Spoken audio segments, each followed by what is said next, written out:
Like the NHL season, we're back.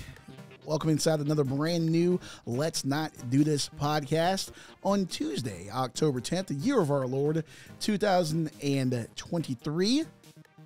Sitting across from 2 to 3 unwise men, you got the big O, Leon Oliver, wearing a nice color coordinated. You look like the city of Chicago right now with your light blue shirt. You got a red hat.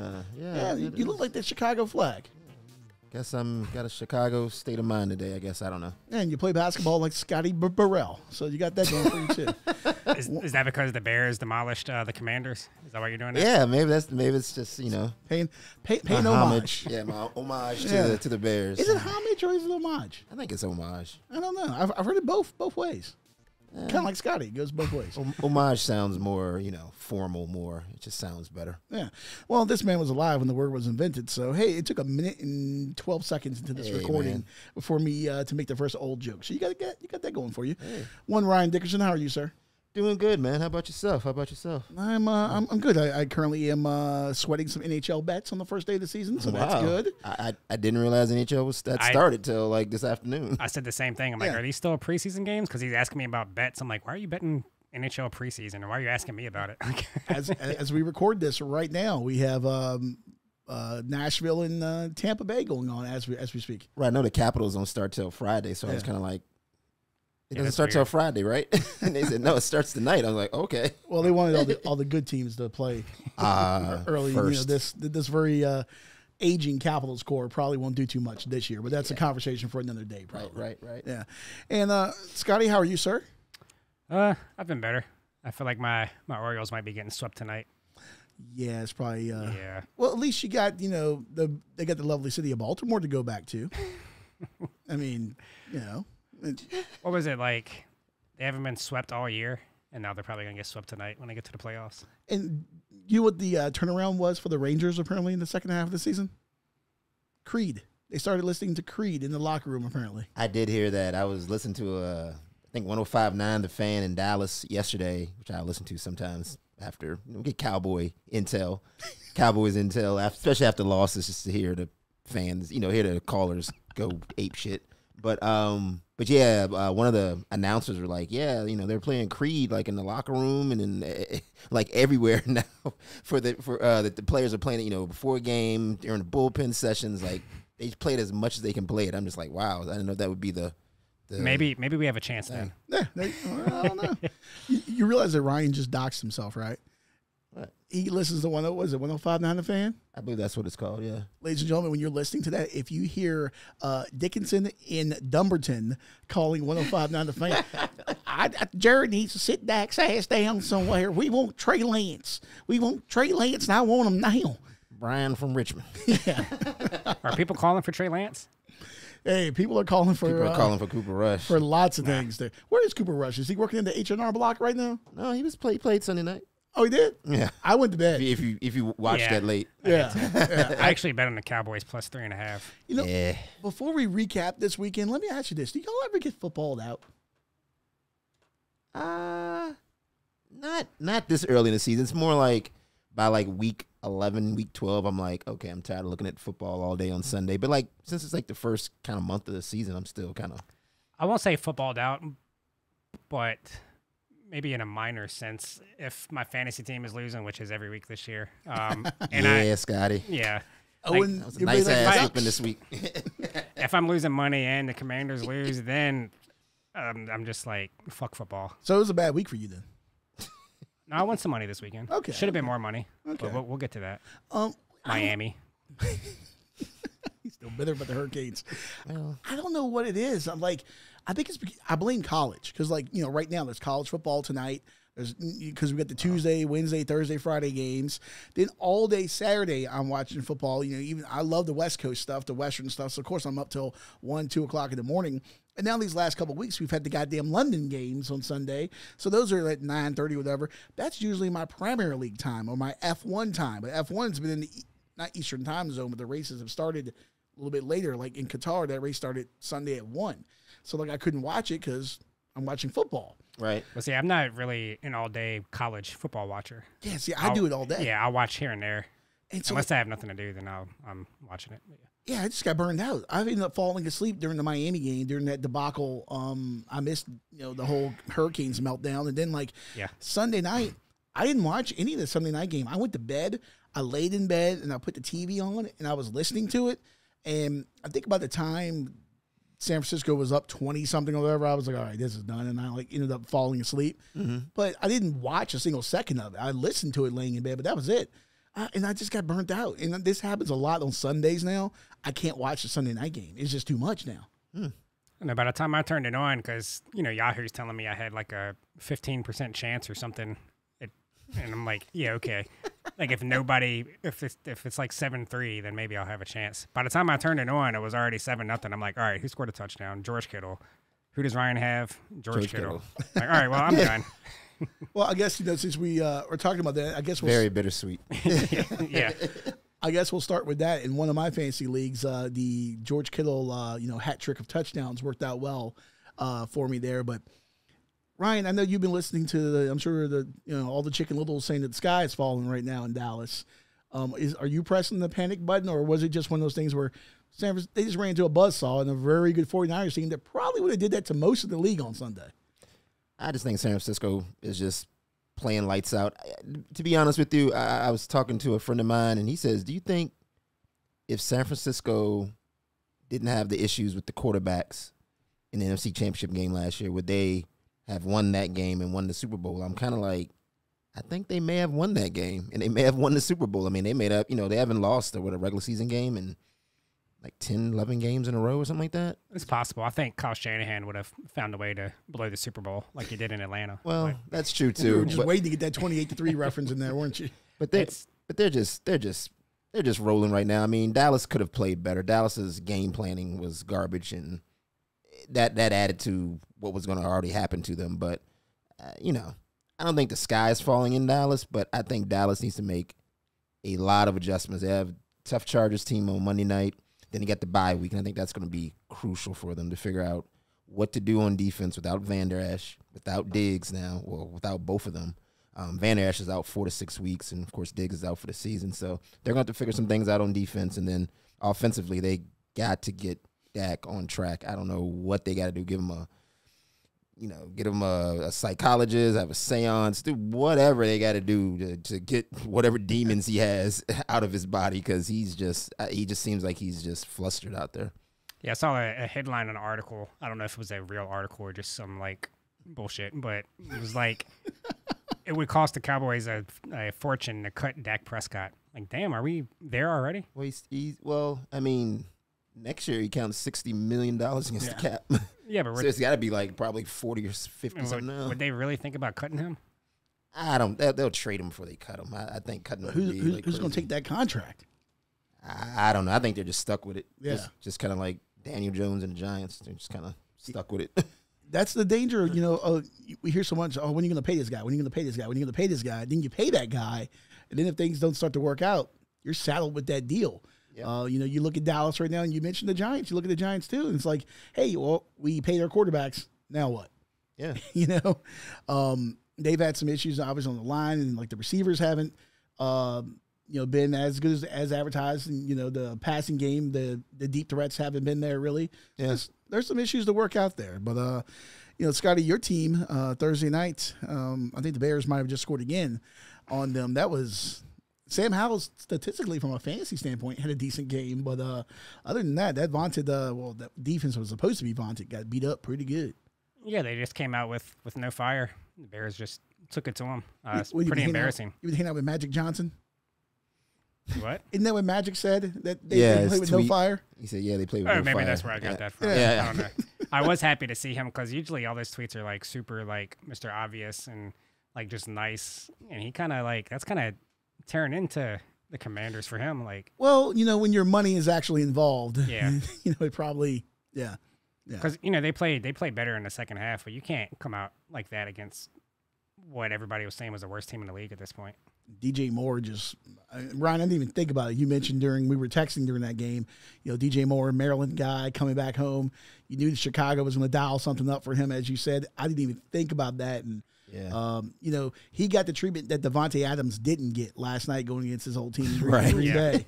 What did Devontae had like 4 catches? For 45 yards. Yeah. Yeah, I remember he didn't catch his first one until like I want to say like it was like second quarter. Like he didn't catch anything in the first quarter. Yeah, I had a little mini same game parlay that was heavy Devontae Adams. That didn't work out. Not so much. Not But so yeah, much. DJ Moore burnt, I think, every single corner that we had in our team. Yeah, They just kept putting different guys on him, and it just wasn't working. One thing I will say about the Skins is that the Commanders, they don't. I think they're putting too much on Emmanuel Forbes. Like him having to guard Stephon Diggs, A.J. Brown, DJ Moore, 3 straight weeks, and that's his 3rd, 4th, and 5th game he's ever been in the NFL. That just seems like it's a lot. Like, yeah, he's got some confidence issues because the first 2 weeks, he was looking pretty good, and then he had that game against A.J. Brown and Devontae Smith. He just got cooked, and you see him on the sideline, and he's just not taking it well. Like you can't. At that position, especially, you're going to get beat. Right. You got to be able to come back. Like, it's going to happen. Yeah, I feel bad for the dudes. I think they're just putting way too much responsibility on them. Not that they really have a lot of good alternatives, Kendall Fuller and St. Juiced. But, like, we drafted you in the first round. We expect you to be our number 1 cornerback. I get that. I just think right now it's just too much for him. Yeah. Well, it was too much for me in the betting circles last week in the NFL. Another 1-2 week for me. Your illustrious Washington Commanders, Scotty. I'm done with them. Never take the Commanders as a favorite. I had the 6.5 there. They were favored by, and ended up getting their doors blown off. I did get the Dolphins covering the 11 over the Giants, and into my upset special, the Cardinals did not pull it out against the Bengals. There, they were eviscerated as well. So. I was actually 2-1 in NFL. Yeah, what'd you end up doing? 2-1? Yeah, Saints Pats under hit. The Houston Atlanta over did not, and then I had the Jets plus 2.5 that hit. Not too shabby. Not too shabby. What about you? 2-1. That's what I like to hear. Can't win every week, Ryan. Jets Broncos went over.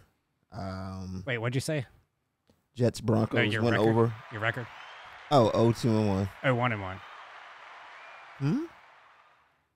Oh, you're right. Sorry. Yeah. The Texans Falcons pushed because they lost by 2. Yeah, math is hard. Sorry. Yeah. And then Bengals Cardinals. I took Cardinals plus 3. That wasn't even close. So. Yeah. Not good on the NFL front, and we should probably not even better. No better on the college front. Worse on the college front. We should probably not unite on our betting picks anytime soon because you and I think on our joint games didn't do so well. Yeah. Though my wife did hit a touchdown parlay. I let her put it in for me, so I should probably let my wife make my picks. Maybe we can call her in.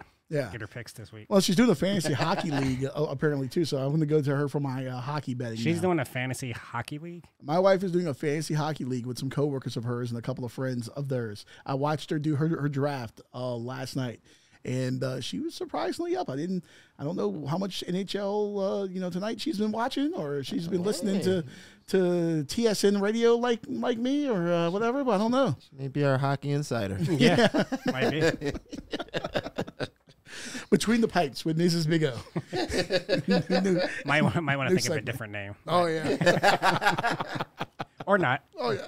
Yeah, we'll see. We don't know what happens at home. All right. Well, let's move it over to NFL this week. Hopefully, we all can go a little bit better there. I'll start things off here. Thursday night, Amazon Prime Video, 8:15. So once again, your dad, your uncle, Ryan, all these old people in your life, you're going to have to tell them where this game is so they can find it. Okay, so Ryan is on Prime. Wait till the Swifties. I barely can find it. Wait till the Swifties turn up. Oh, my God. I didn't even think about it. And it's in Kansas City, too. So, yeah, she might actually show up this week, unlike last week in Minneapolis. Yeah. So Denver at Kansas City, 1-4 Broncos at the 4-1 Chiefs. Kansas City 10.5-point favorite. I saw earlier this morning when I put this in, over under 47.5. Look, everyone knows about the Chiefs and their offense and their cadre of weapons and how they can hurt you. But their defense, 6th in the NFL, only giving up 16 points a game. Denver, on the other hand, giving up a league worst 36.2 points a game. There's not much analysis in this. Kansas City rolls big. They cover the 10.5 easy, in my opinion. Yeah, I don't know. Is that one of your picks? That is my pick. Okay. That's my first pick. All right, so we're just going straight into NFL? Yeah, I'm going right into it. I don't know. Yeah, Denver plays Kansas City will for whatever reason. I'm staying away from that game because at the same time, it's like Denver might just start tanking. I was playing with the over-under there. I was looking at the over, but I don't know if Denver's going to score enough points. Yeah. I was staying away from that. But I think Kansas City, they might play with their food a little bit in the second half, but they'll cover the 10.5. Carolina 0-5. The Panthers at Miami 4-1 Sunday 1:00 CBS. Miami 13.5-point favorites. Over/under is 48.5. Carolina, their average margin of loss this year is 10.6. Their O-line was already suspect, and now Chandler Zavala went down last week against Detroit. I doubt that he'll play. He's questionable, but you go to the hospital like that after collapsing during the game, probably not playing the following week. Knock on wood, hopefully everything checks out with him and he's okay. On the defensive side of the ball, Xavier Woods and Dante Jackson are both questionable for Carolina. That ain't good when you're going on the road and contending with a team putting up a league-leading 513 yards a game and averaging 36 points a game. Another blowout, I'm taking Miami minus the 13.5. I'm going big numbers this week. I see. He's going for the home run. Yeah, even with Devon Achane, looks like going to the IR. I'm still going with the Dolphins. They got so many ways to hurt you. And then lastly, my last NFL pick, Dallas 3-2 at the 2-2 Los Angeles Superchargers. Monday Night Football, 8:15 ABC, ESPN. Dallas is a 2-point favorite. Over/under is 51 points. Cowboys, as Ryan knows, have lost 2 out of their last 3. Dak taking a lot of heat right now, and as we talked about, he's not going anywhere. 32-point loss to the 49ers, but the 49ers probably would have did that to a lot of people this past week. Look, we talked about Dallas's struggles with the deep ball and everything. This is a bounce-back game. You're going on the road. You're going to L.A. I hate to use this term, but Cowboys Nation will be there. It'll probably be It'll probably be 60-40 Dallas fans, honestly, in L.A. for this game. And they used to have training camp, or they still have training camp in Oxnard. Yep. Yeah, so there will be a ton of Cowboy fans there. Chargers will probably have to go to a silent count at home, and they had the league's worst pass defense. They're giving up almost 300 yards a game passing. I think Dallas wins. I'm going to go take Dallas minus the 2 points in Los Angeles. All right. So hopefully that's the shiksa that I'm putting on them little jinx there. I don't know. Shiksa. Actually, shiksa is not the word. That's I just thought about that. That's a Jewish woman that entices someone that's not Jewish. I just thought about that. Well, that's not the word. What are we doing here? What are we talking about? I was trying to put a curse on them. I don't know. I don't know if you put a curse on yourself or. If you know any shiksas, please send them my way. You know what, Ryan? I'll let you go next. You're retweeting the Cowboys here? Well, we are going to bet on the same game, but I'm going to bet this differently. Cowboys or Chargers again next Monday night game. Chargers defense, of course, is terrible. They are giving up 26 points a game on average. They're the 6th worst defense in the NFL, and again, I think Dallas will have a bounce back game. Their defense, again, they're going to give up more points than 3 or 10 or 0 like they were doing against the Jets and the Patriots and the Giants. But the Chargers can score too, so I think it's going to be more of a shootout type of game. I could see this score being a 28-24 type of game. I got the over-under at 50.5, but I'll take it at 51 if that's what Leon has. But I think it's going to be over. I just think this is going to be a shootout of a game. Again, Dallas is going to, I think, make better decisions on offense. Again, Chargers defense is not that good, especially their pass defense. I know they traded J.C. Jackson, which is one of their better corners, to the Patriots last week. Would you use the word better with J.C. Jackson the way he's played this year? Well, I'm just saying, like, he probably was one of their starters. The best of a bad unit. Best of the bad, yeah. Yeah. He wouldn't go in the game like the other week. Oh, that's why they let him go or traded him? I'm assuming, yeah. Well, he's pulling a Deshaun Watson. That's just their dysfunction. But yeah, I think it's going to be a shootout of a game. So I'll go over 51 on that one. That almost made my board. Okay. Thinking along the same lines there. I feel good about that. Dangerous.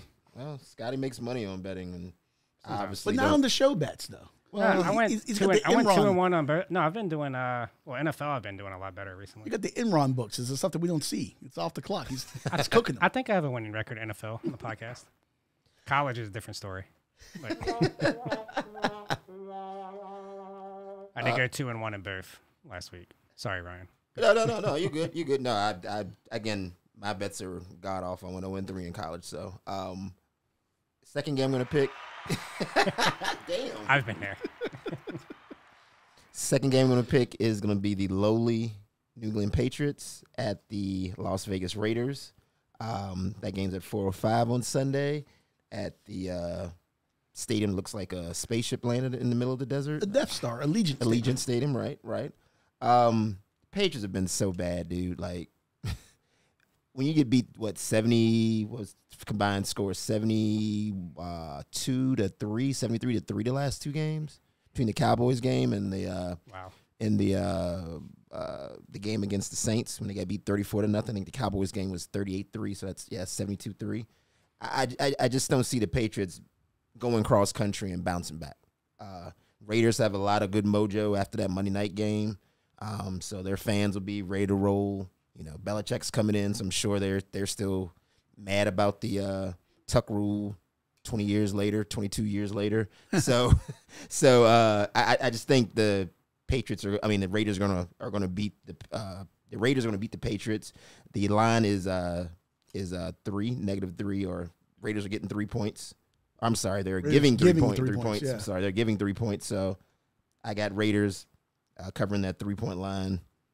I think pretty easily. I think they're going to win by 10 points or so. I just don't see Mac Jones mustering up a lot of offense anytime soon. I like it. Do you think Tom Brady's going to be there? And if so, since he's trying to be a part of the Raider ownership group, I don't think that's a done deal. You think he'll be wearing a silver and black hat or anything? He's going to be like Rob Lowe and wear that NFL hat. Right, there you go. Or really even be in the country, because he does own part of Birmingham City in the championship in England, and they just had DC United coach Wayne Rooney resign, and he's taking the Birmingham City job. So maybe he's I don't know who they're playing this week, but maybe he's over there welcoming in Wayne Rooney. Who knows? Sure. As the Brady turns, I think he'll be in Las Vegas for this game. I'm sure it's a game he's interested in. Yeah. I think it would give him some pleasure to see the Patriots struggle a little bit with that. Of course, without him and with his new team, almost, I guess, team. as he eats his avocado ice cream in a suite somewhere. Right, exactly. I think Brady will be sitting in the Legion, one of those booths with Mark Davis and his crazy ass bowl haircut.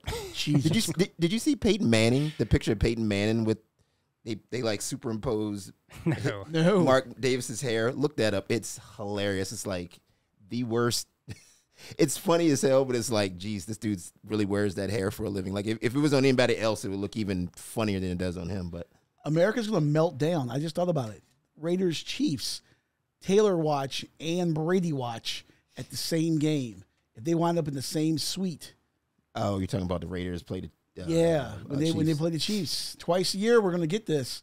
I just thought about that. And also, speaking of Mark Davis, did you see the pictures of him in the airport casino in Vegas? He was on the airport slots. No, That's like Where is this now? Mark Davis. It was No. one of the most trashy things you can do is gamble at the airport slots. And he was there with his all white jumpsuit on, gambling at airport slot machines. Wow. let that man live. You know, He's a man of people. He's a man of the people. I you mean, know? was he wearing all white? Yeah, he has all white on. Do you think he has anything that's not white in his closet? Probably not, which always dumbfounded me because you're the owner of the Raiders. It's the silver and black. Well, his dad always used to wear black or silver and black, so maybe he just want to do his own thing. Like I'm going to do Differentiate. different. There it is. Yeah. You see it? Bottom right. Oh, sweet Jesus. No, Exactly. Who was that?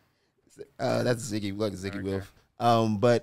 But anyway, but I just think it's funny that he's trying to be so opposite of his dad. It's almost like he wants to be like his dad, but at the same time, I'm going to wear all this white, which looks weird anyway when somebody wears all white. It's like he's going to Wimbledon or he's going to a tennis match or something, or about to play cricket or something like that. But anyway. Big Enos and Little Enos from Smoking the Bandit there. Right. Yeah. Exactly.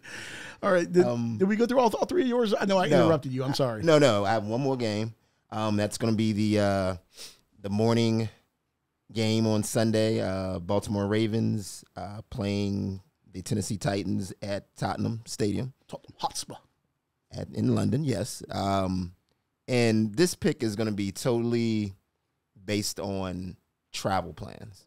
Last week, Buffalo didn't get to London until 50 hours before the game, and they looked like they were jet lagged because they didn't do anything the first half. The first half, like they were zombies. Whereas, of course, Jacksonville had been there the whole week. You know, they got used to the time. They were good to go. So it was basically like a home game for them probably.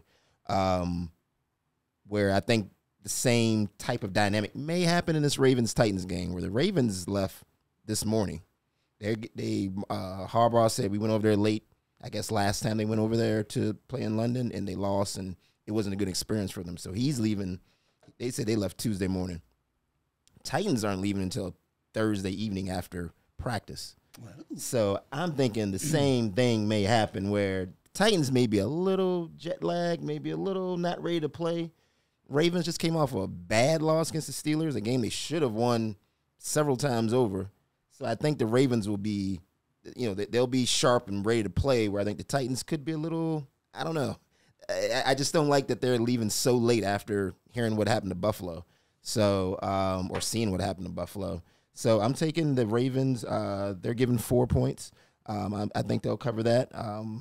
Titans are already struggling offense as it is, and the Ravens defense seems to be playing up. At least against Pittsburgh they did, who has a struggling offense as well. So I do like the Ravens strongly in that game. Just for the simple fact, I think they're playing it smart by getting over there as early as possible. Well, there we go. That's I like the travel observations there. Yeah. And I don't know what substances you can take in England to maybe stimulate yourself there. I did learn that magic mushrooms were outlawed in England in 2005, I believe it was. I learned that on the podcast this week. So no magic mushrooms for them. So got that going for them. Yeah. Scotty, what are your prognostications for this week? All right, so first game up, I'm going to the New England Las Vegas game as well, but I'm going to go the under 41.5. Kind of the same logic I had when they played New Orleans last week. Still, neither one of these teams, the Pats or the Raiders, have hit 21 points this year. And again, Mac Jones can't throw a pick six every week, so because that almost killed the under last week, but it didn't. Yeah. So again, and you also hope that Jacoby Myers doesn't return the favor to the Patriots. That's true. That's true. Yeah, that would be tragic too. Benedict Arnold. Again, yeah, I see a lot of running from the Pats again this week. They don't want Max Crosby to kill Mac Jones, or maybe he does. I don't know. I don't know if Belichick is tuned in or not. We'll see. But neither one of these offenses are explosive. The Pats are terrible. The Raiders have that good pass rush. And even when they're scoring, it's kind of like they're kind of dinking and dunking on the field. It's not a lot of big shots. Maybe every now and then to Devontae Adams, but I just see it being kind of a fast-moving game, and give me the under 41.5. Okay. I like that. I ain't mad at that. It was 42 this morning. I didn't get it in time. That's what she said. Okay, sure. Second pick here. I'm actually going to go – can't believe I'm putting my faith in Baker Mayfield. I'm going to go the Bucks versus the Lions at home. Wow. Is he going to feel dangerous? +3. Wow. Hopefully he doesn't turn into Baker yet, because at some point it's going to happen. But, the Bucks are coming off the bye. They've kind of been a surprise this year. They're at home. Their run defense is really good, and that's kind of been the strength of, David Montgomery, and that O-line has just been killing people. I don't think Amon-Ra St. Brown, I don't know if he's going to play, and if he does, he's going to be banged up. I think it's going to be a close game, and just give me the Bucks +3. Not scared of Jared. Well, I guess you're betting on the Jared Goff doesn't play well on the road. Right, yeah. Thing. Okay. Yeah. That's a little overblown, but there is some truth to it. Yeah, because I went and looked at his numbers, and it's not night and day, but he is definitely better at home than I think that whole team is really. Is Aiden Hutchinson healthy? I know he had that. He was, gimping a little bit gimpy or whatever after he took that hit on the interception last week. And I was flipping back and forth through games, so I never know like what happened, what the result of that was. I didn't hear anything, so he must be okay. Because I was thinking that, but I stayed away from it, kind of based on that, because that guy is just a beast. I just look at him, and he's like everything I thought Chris Long was. I'm not insulting Chris Long at all, but everything I thought Chris Long was going to be in the league, Aiden Hutchinson is that +1. I mean, he is that guy. He is that dude, as the kids say. Yeah. He's a better athlete than I thought he was. Yeah. I don't know why I didn't think he. I mean, because he went to Michigan. Yeah, I mean, like he's just making some crazy plays. Like he just moves well for a defensive end. It's almost like he's like a linebacker almost. I mean, he can. I've seen him make interceptions. I've seen him. I think one game he leaped over a dude. I think the Chicago game last year at Chicago. Jumped over a guy to get to the quarterback. I don't know if it's Michigan's uniforms, but none of their players look like super fast. It's a black shoes. Yeah. It's a black shoes in there. Okay. Yeah. You know what it is. Once we inevitably, destroy this planet and it's no longer habitable. What, the podcast or? Well, us, more than likely this podcast will cause it. But once, we trash this planet, we can no longer live here. We need to repopulate somewhere else. We should automatically be taking Aiden Hutchinson's DNA right now to repopulate that whole damn family. I mean, didn't Dad play in Michigan? I want to say he was a standout football player. Yeah, I believe his dad was a lineman there. Yeah, like offensive lineman. I think Mom was Steve? something. Is that Steve Hutchinson? I want to say so, yeah. Yeah, he was all pro one. Yeah. And Mom was something athletic, I want to say. His sister's some kind of beauty queen or whatever. And he is just an animal. Once we need to restart the human race, we need to start with that family's bloodline. I wouldn't get biblical on you here. Adam and Eve, goes back to once we start Earth 2.0, we start with the Hutchinson family bloodline. Yeah. That's where we start. That or, maybe not because Chandler Jones is crazy, but. Yeah, I'm surprised we never touched on that. Get the Jones. Yeah, that story is. Because I don't want him at my house killing me. Yeah. Right, exactly. I'm just saying athleticism. I mean, they got multiple sport, all pro, great players. So. Yeah. Yeah. Well, don't worry, Scotty. We'll toss your blood out. Yeah, you might want to. All right, last pick here. I don't do this often, but I'm going with my Washington Commanders. Uh-oh. I'll probably bet I already bet the +2.5. But I actually think they're going to win this game. They haven't had two disappointing. Who are they playing? At Atlanta, sorry. There we go. Okay. They've kind of been doing this pattern of having a disappointing performance, coming back, playing a lot better, going back and forth. So I think they'll bounce back. They have the little mini bye here. And Atlanta's 3 wins are against the Panthers, the Packers, and the Texans. Not very impressive. Texans was a little impressive, but still, and that was a 2-point win. One of the other wins, I think it was against the Packers, was a 1-point win. So they're not really covering when they win these games either. So give me the 2.5. Like I said, the mini bye. I think our defense is going to come in pissed off. Ritter still hasn't looked very good. I think our 4 first-round picks on the D-line is going to at least limit their run game, and I think we have a really good chance to win this one, and I'll take the 2.5. Now that he said this, what's going to happen, right? They're going to knock Ritter out early on. Taylor Heineke comes in. Taylor Heineke revenge game. That's already ran through my mind. Yeah. Yeah. He's going to throw for 275 and 3 scores and run for another. That would be awesome. I don't know. You didn't bet on us, so I feel a little better.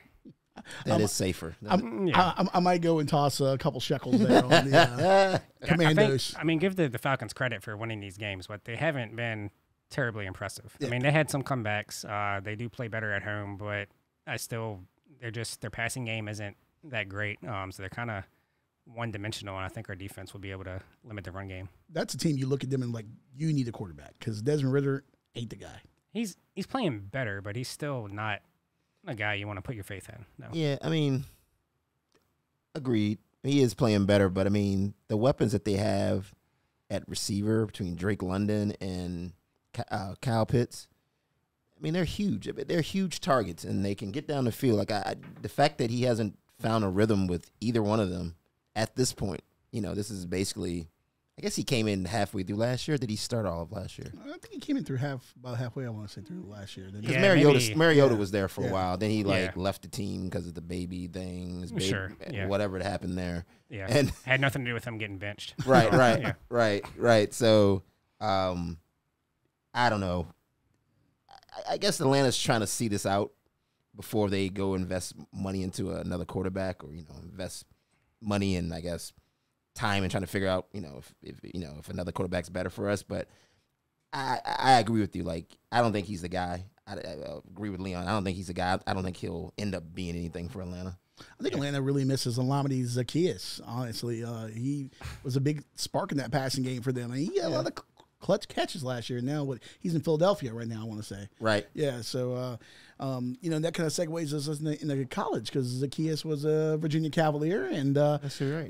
Our suspended friend Chris, his favorite team is the Virginia Cavaliers, and they finally got a win. Give them a hand.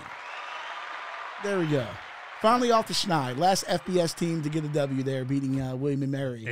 Bill and, what is it? Bill and who? Bill and the Bitch. Bill and the Bitch. Bill and the Bitch. College of William and Mary. Did they celebrate at the White Spot? At the White Spot. Hey, let me tell you Leon something. told me about a burger spot in Charlottesville called the White Spot. Yes. If that's not the most racist name I've ever heard in my life. Can all the players even go there? Yes, they can.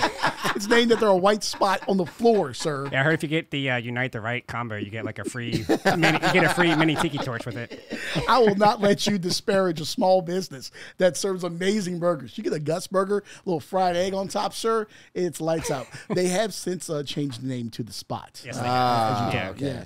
Apparently, Ralph for them. Sampson in the new ownership group, along with Ryan Zimmerman and I think Peyton Manning's wife as well. When you in the told me that, I ownership was like, "There's no way that's the name Manning's of a burger wife. spot." I didn't know that they changed the name. And I've been to Charlottesville a bunch of times since, I think they changed it in 2021 when they bought it.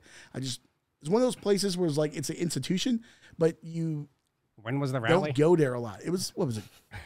It's probably like right around that time. Was Wasn't that 2020? That was 2020. think Yeah, so. because It's everything went to 2020. shit in 2020. Yeah. Everything went to shit. Pretty So, much. Yeah. But no, Gus burgers are quite good. Shit, I want a Gus burger now, actually. I might go to Charlottesville tonight.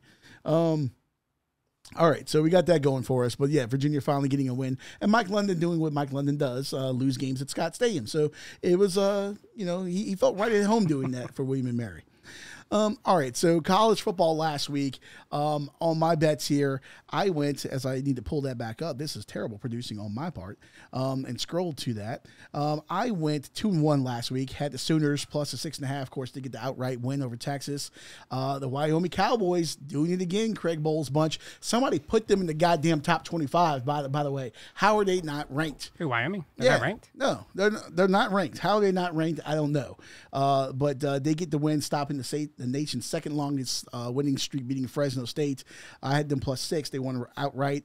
And then Wazoo shit the bed for me. They lost at UCLA. I still got faith in my Cougs, though, but they lost at UCLA. So I'll start things off here, coming off that 2-1. Actually, you know what? Go around. What did you do last week, Scott? I was 2-1 in both college and NFL. I lost to Texas minus 6.5, but I had Kansas minus 2 and LSU minus 6.5. Got a little lucky in the LSU game, but they had to pick 6 at the end. But I'll take it. That was one of the worst bad beats. Missouri led No, that game. you don't even want to talk about bad beats because we'll get into it now. Yeah, we'll real get quick. into it. Okay, so Might as well. I had a little mini parlay.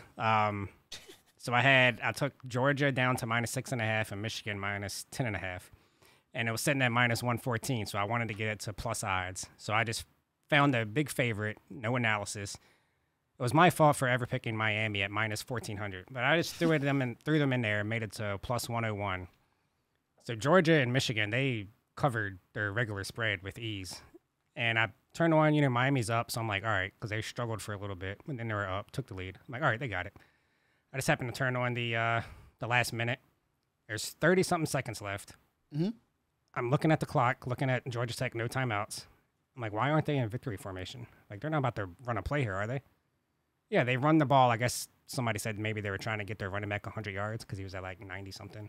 Which is so dumb because there's no, bonus incentives in college like in the NFL or anything. So, of Great course, Shiano. of course, this guy fumbles, and Georgia Tech recovers. And I'm still thinking, all right, Georgia Tech's in their own, they don't have a great offense. They're in their own territory. They got 26 seconds, 3-point game. Worst case, will go to overtime. I'll still have a shot. they throw 2 bombs in 26 seconds and get a touchdown. Like, how does any of that happen? It's funny now. Especially Georgia Tech, who's Yeah, not known that's for what I their mean, yeah. not known for their passing game, Hey, they got a by other than God. Calvin Johnson. Because I think they've been passing. They're more of a passing team this year, right? Yeah, they're throwing the ball more, but they got a former by God Texas Aggie at quarterback there, Haynes King, transferring in from A&M. All right. But how do you get them behind your defense twice? My bad, Haynes. Like, you King. can't even hold them to a field goal. Yeah, I don't know. that I was just like, I couldn't. That's probably the worst beat I've ever had. It was coaching malpractice right there. That was the worst. That was Those We're up there with the Miracle at the Meadowlands. Yeah. Those Miami Hurricane uniforms was uniform malpractice. Those are maybe the ugliest Miami uniforms. I always usually think they look pretty sharp with that orange and green. You know, they make it look good, but those black things they had and the stripes on the helmet. And, Oh crap! Wrong button. God damn it. That may be racist. Yeah, that's what I was. That's what I was looking for. Why has it got to be black? Well, That might be racist. that's the color that was assigned. That's the name that color was assigned. Yeah. But they just look. Those uniforms look bad. I guarantee you that they won't wear those ever again. I think they call them the Miami Knights uniforms. I want to say they were, but they were quite terrible. Yeah. Quite terrible. Yeah. I can't find my cards. Ryan, can somebody give Mario Cristobal a red card? No, red card. Ooh, That's a red card. Going straight Yeah. red. That's Well, a fireable defense right there. the offensive Yeah. coordinator should be gone because apparently he said, it was his responsibility. He called the play. I'm sorry. If you're Cristobal, though, you got. I think Miami You had 2 run timeouts. over. Yeah. Firing Well, him they were in the. Like you said, he had 2 timeouts, and you saw them not in victory formation. When I saw the play the next day, I kept thinking about not Friday Night Lights, Varsity Blues, when Mox throws that touchdown against Coach Kilmer's wishes, and he's like, "That's not the formation. That's not the formation." And I'm sitting there like, "Just call a timeout, motherfucker!" Like, why didn't Cristobal just call a timeout? In this, there's nothing good could have come of this. I don't think he's the greatest X's and O's coach, to be honest with you. I think he's a great recruiter.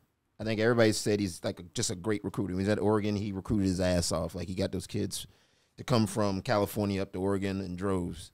But I just don't think he's a great X's and O's guy. I think he really needs, like, excellent coordinators to make him look good, because that's just managing the game is not his strength. Yeah, Somebody had to have apparently. common sense there to step in somewhere along the way and say, "Hey, coach, there's nothing that we gain from this here."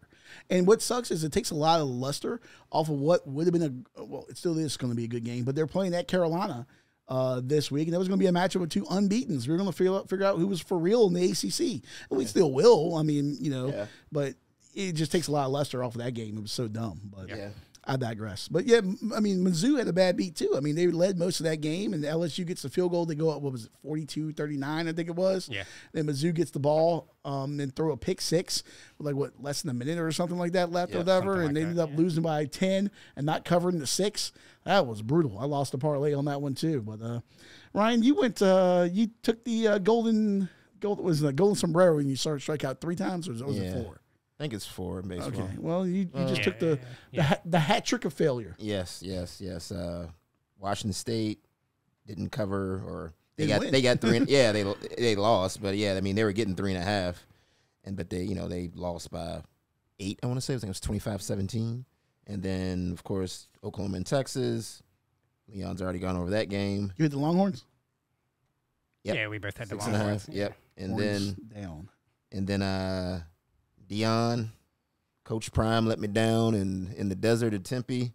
Had them beaten. Had them beaten Arizona State by 4. They were -4, and they won 24-21 in a game that they had to come back to win. They didn't even look good in the game. But I know they're getting Travis Hunter back, I believe, this week, and I think they're on a primetime game this week. They get a Friday night Friday game. night. Friday night, I want Yeah. to say 10 o'clock kick against Stanford. Yeah, so Is that on the farm or is that in Boulder? it's in Boulder. It's in Boulder. Okay. Yeah, against Stanford there. Yeah. And by the way, that Colorado game last week on the Pac-12 network, I kept trying to find that son of a bitch, and I couldn't find it anywhere. It didn't dawn on me. Pac-12 network. No one. Do you have Yeah. that? No. Oh, I okay. didn't have it either. I think you have to have. I think the only people that have it on the East Coast have to have Direct TV, because like I have FiOS, and like FiOS doesn't get it because FiOS is mainly like Northeast, and none of these cable systems around here, Cox, anyone like that, has Pac-12 network, because like who gives a fuck about the West Coast except for me, Right. So I don't know, but we'll see what we all do this weekend in football. And I'll start. You know me, I like to go off the beaten path. My first game this week in college football, Sam Houston State, the Bearcats, 0-5, 0-2 in the Conference USA in their first year. They're going to Las Cruces, New Mexico, not too far from an old nuclear testing facility. The Aggies, 3-3, 1-1 in Conference USA. This game tomorrow night, as we record this, Wednesday night, 9 o'clock kick in Las Cruces on CBS Sports Network. Aggies favored by 3.5. Over under is 42. Bearcats have been knocking on the door last couple of weeks. They lost 35-28 in OT to Jacksonville State. Then last week, lost 21-16 at Liberty. This program has a winning pedigree, though. This was a good FCS team, won the national championship as late as 2020. Yep. Quarterback Keegan Shoemaker led them 92 yards down the field. What's his name again? Keegan Shoemaker. What a name. Yes. Led them 92 yards down the field last week. As time expired, a fourth down pass fell incomplete with 7 seconds left. That would have beat Liberty. But wide receiver Alvante Woodward, he had 2 touchdown receptions last week in the loss. That combo is going to get together again. Look for them to connect for 2 more scores. Casey Keeler's boys are going to get their first win as an FBS program. Bearcats money line in Las Cruces over New Mexico State. All right, hold on. Let me write out Sam Houston, because if I put SHS, I'm not going to know who the hell that is. Sam Houston State, baby. Bearcats. Bearcats with the K. Yes, because everyone that goes there is quite stupid, and they can't spell. Do you know where Sam Houston State's located? I'm going to say Houston. Not Houston. Beautiful Huntsville, Texas.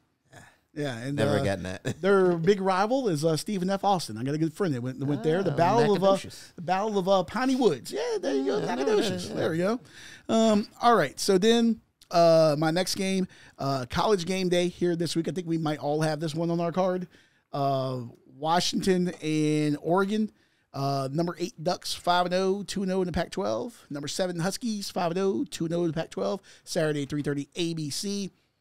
Huskies 3-point favorites. Over under is 67. These offenses are 1-2 in the FBS in yards per game and 2-3 in the FBS in points per game. Everyone's expecting a shootout in Seattle. There's a 40% chance of rain in Seattle during that game. It's going to pick up a little bit more toward the night. But these two teams hate each other. This is a rivalry not a lot of people out of the Pacific Northwest know about the intensity. I think you might need that rain to cool things down between them a little bit. I'm going with the under. So many times we expect the high-scoring games when 2 big offenses get together. Mm-hmm. I'm going under 67 for this game. Okay. And then my last pick, as we stay out west again, I'm going Wyoming, 5-1, 2-0 in the Mountain West. Sticking with the ponies. At Air Force, 5-0, 3-0. In the Mountain West. This one in Colorado Springs, Saturday, 7 p.m., CBS Sports Network. Air Force is 10.5-point favorites. Over under is 42. First place in the Mountain West at stake. Quarterback Andrew Peasley threw for 3 touchdowns last week, and the Cowboys upset win over Fresno State. Air Force has a trip to Annapolis next week to face Navy in the first leg of the Commander-in-Chief Trophy. Think they might have the midshipmen on the mind a little bit there. And the Pokes are tough. I am going to take Wyoming plus the 10.5. But I am going to sprinkle a little money on the Pokes money line to come out of Colorado Springs with that W. Oh. I'm sorry. Say that one more time. Wyoming plus 10.5. Gotcha. But we'll put a little bit of money on that. I believe in Craig Bowl, whose name is being bantered about for some bigger job openings a little bit. Miami? Hey. That would be a hell of a coaching transition. North Dakota State, Wyoming, Miami. One of these things is not like the other. Whatever, hey, whoever pays the big bucks. Yeah. Well, Ryan, you won't be making the big bucks if you go 0-3 again. So what 3 losers do you have this week for us? All right, for my first game, I have the Golden Bears of California traveling to Salt Lake City to play the Utes of Utah. Utah is kind of the Pac-12's version of Iowa. Their defense is phenomenal. I think they're 4th in the nation in defense overall. I know their rushing defense, I want to say it's top 10. Their pass defense is not as good, but, they're solid overall. I'm sorry, they're 13th in the nation, 4th in rushing defense overall. I think it's going to be just a low-scoring slugfest.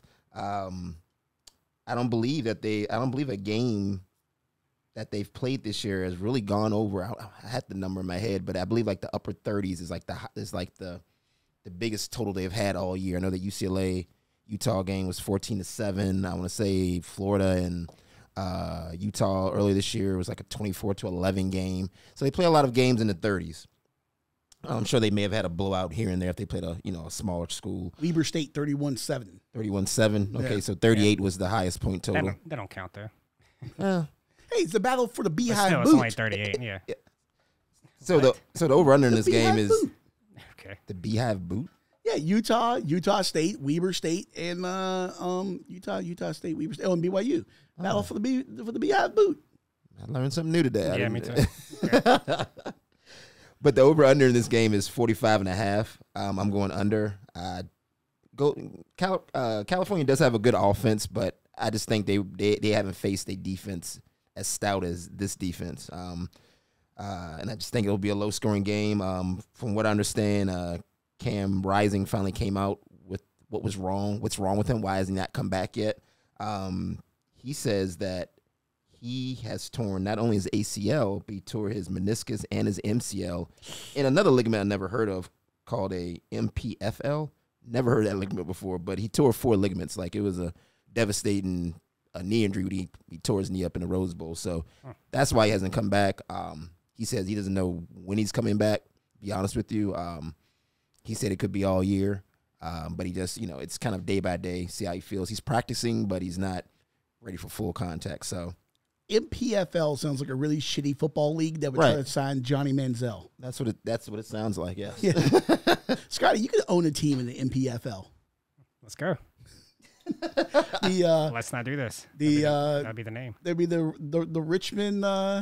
Richmond Rapscallions in the MPFL. Rapscallions. Still spell that for me. I got no clue. They'll play over at a Huguenot. If you don't get your rim stolen during the game, you get a free ticket to the next game. I thought they would play at the defunct Redskins training camp. They got to bring in more than 7 porta potties. Right? Yeah. I'll just find a random field. You can play there. Okay. Might as well be Huguenot. Right. What was that number you had? Under what? 45.5. Oh, wow. Okay. I might bet that too. Yeah, it seems just a little seems high. Yeah. It just seems a little high. I mean, this beer's a little hot. I don't know. I think because Oregon State and California played kind of a shootout last week. That's why maybe that number kind of floated up. So I thought I'd take advantage of it because I think, again, Utah is going to shut that down. Whatever they were doing against Oregon State is not going to work as well in Salt Lake City.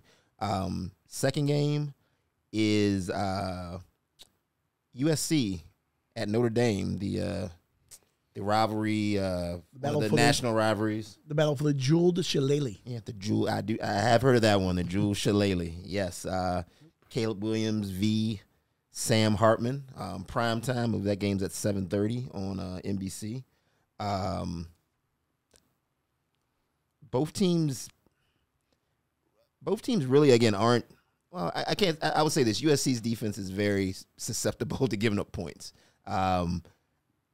They're just not stout against anybody. I know they played a triple overtime game against Arizona. I think they fought for their lives last week to stay undefeated. Yeah. And I know that those games will get higher scoring, but I mean Arizona was putting points on them before the overtime, of course.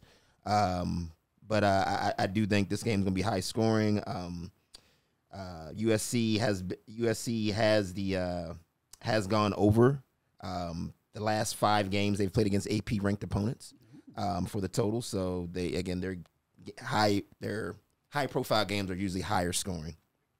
So I'm gonna go the over under is 63. I'm gonna go over that. And I think that game's gonna be in the 30s.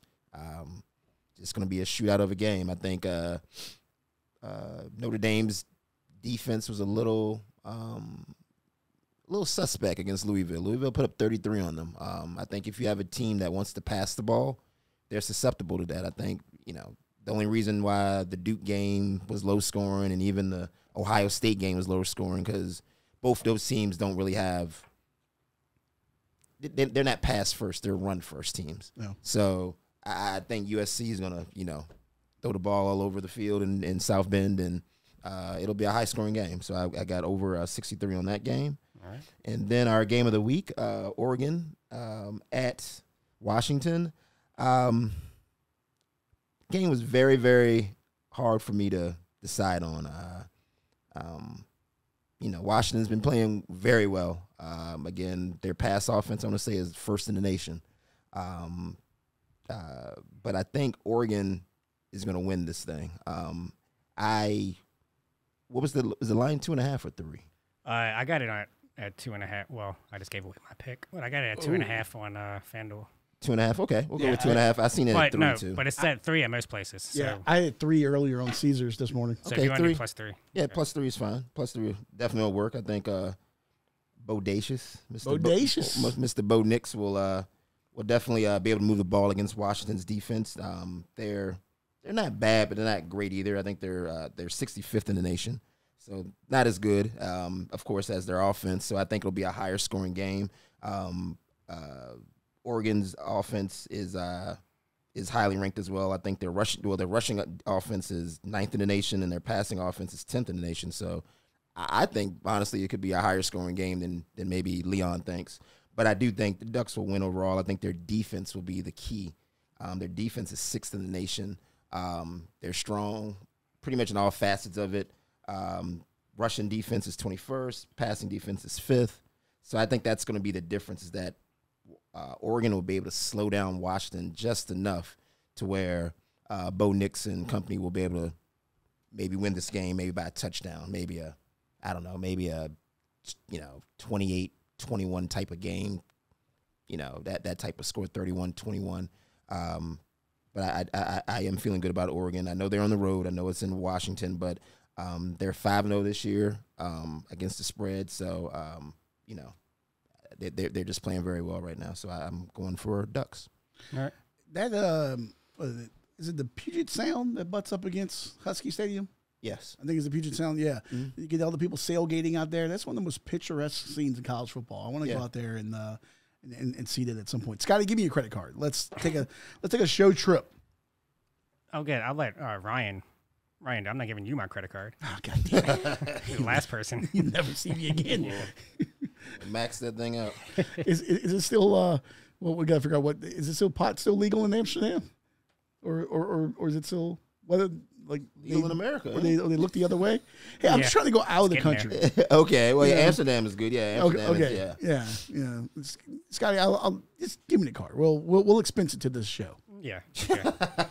Our angel investor will Definitely figure it not. out. All right. Well, let's see what's on your tablet this week here. All right. My first pick here is going to be Pittsburgh +8 at home against Louisville. Ooh. I'm seeing this as kind of a letdown spot for Louisville. They had that big win against Notre Dame. Pittsburgh's coming off a bye. They got a new quarterback. I guess they have a new weapon at tight end now. Phil Jerkovic, baby. Yeah, I just think this could be a letdown for Louisville. I don't think Pittsburgh is going to win, but I think it will be a one-possession game. I think Pittsburgh will cover the 8, and I think the new quarterback might inject something into them. Do you know the new quarterback's name? I don't.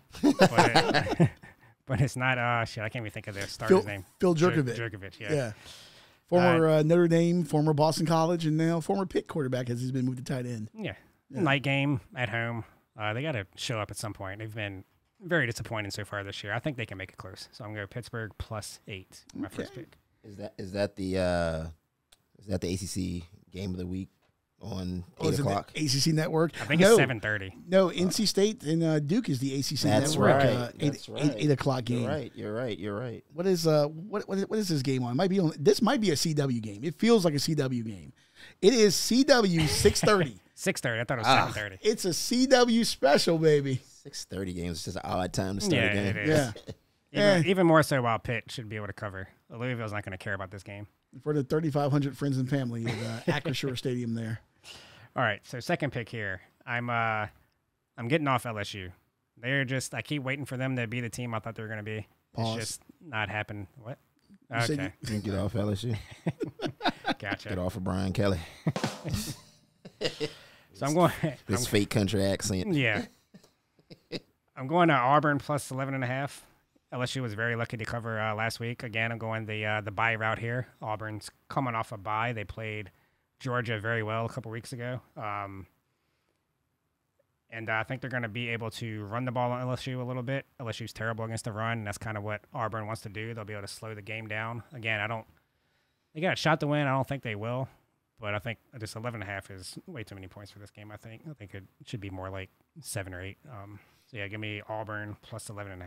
Is this game's in LSU, I'm assuming, Yes. right? Okay. Yeah. Oh, in the Death Valley. Okay. Yeah. LSU. But by they the way. haven't been that great at home either. Yeah, LSU playing Tigers 2 weeks in a row. Missouri Yeah, and Auburn. Cool.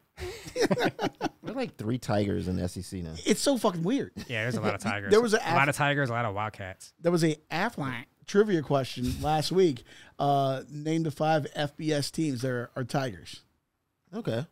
I guess it's with Auburn, LSU, Clemson, Missouri. Detroit. Oh, no, that's baseball. Detroit. The last Tigers. FBS. You can't name Princeton. Oh. What is Memphis? Yeah. Boom. The 5 FBS Tigers. There we go. That was easy. Little NBC. The more you know. And they're all like LSU, Clemson. They're all Southern. Yeah, they're all like within probably 10 hours each other drive. Yeah, Well, that's weird. back in the day, it was like, hey, we're going to name our team Tigers. Oh, yeah, we're going to be Bulldogs. I'm Georgia, and I'm Louisiana Tech, and I'm Samford. We're going to be Bulldogs. Yeah, they weren't very imaginative No. back then, you know? Why is there multiple Wildcats? It's like the That's easiest. a weird. I know that's a weird. I know. No. Cougars, Wildcats. It's the easiest name in the it? country. Yeah. Okay. Multiple Wildcats, Kentucky and... There's at least Northwestern. 2. I thought there was more than Oh, I 2. thought you meant the SEC. Okay. Oh, no. Yeah. Just overall. Yeah. There's multiple Wildcats. Yeah. No one ever goes off the beaten path. Like Youngstown State's the Penguins. You know, Richmond's the Spiders.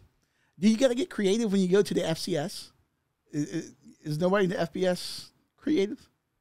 It's like minor league baseball and major league baseball. You know, sometimes you get the flying squirrels and Yeah. Rubber ducks. yeah. And yard goats. And then you got someone like Virginia Tech. They're like, hey, we're going to fucking hokey. It's a castrated turkey that don't exist. Hey, at least we're different. Well, they're different. They're busted. They take the schools different, too. Anyways, let's get to the game of the week here. All right. I had a tough time with this one. I'm going. I got Washington minus 2.5 over at FanDuel. I'm going with that. I think if this was on a neutral field, I might take Oregon to win the game. But I think the fact that it's at Washington, Oregon's only had one real road game. I'm not counting Stanford because they're awful.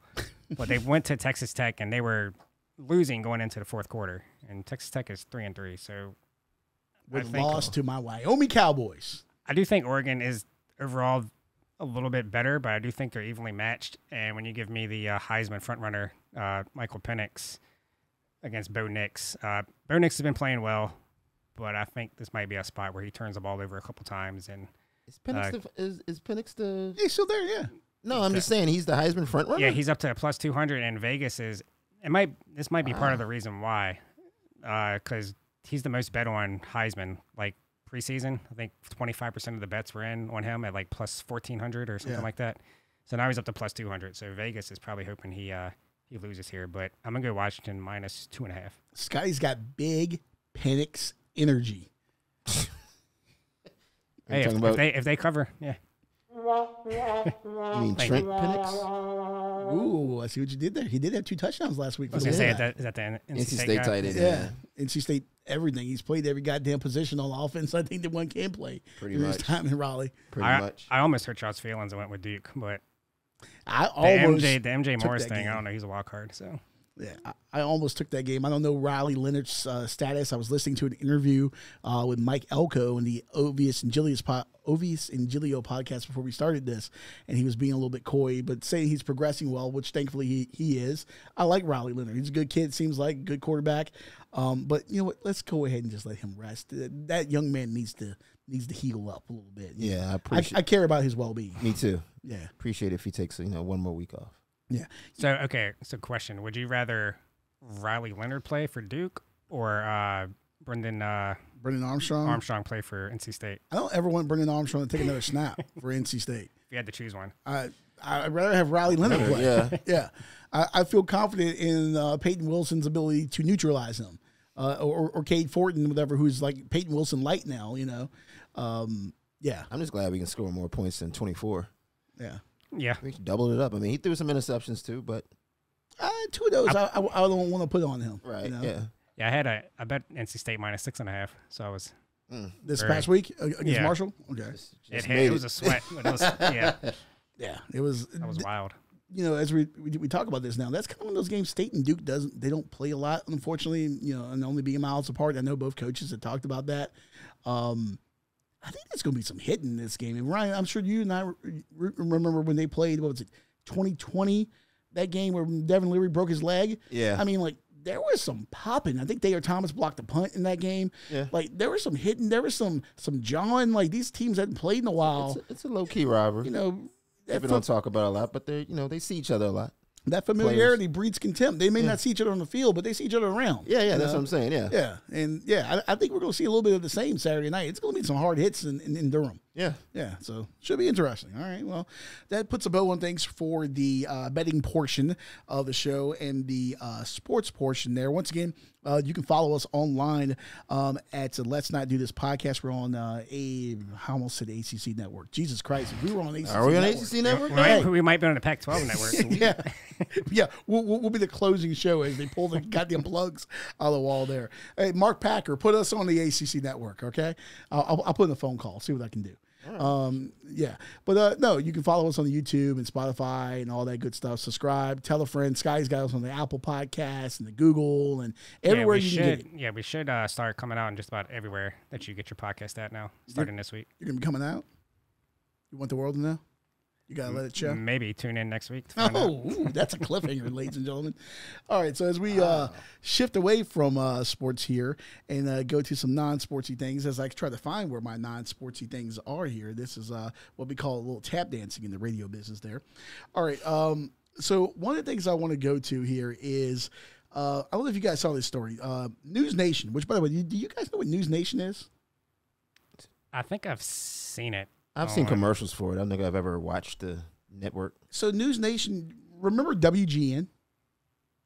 Yes. That is what became of WGN. Yep. News Nation. You know, I miss seeing the Cubs on there. The Cubs haven't been on there for a few years. They've been on like NBC Sports Chicago Marquee, because the White Sox are on NBC Sports Chicago.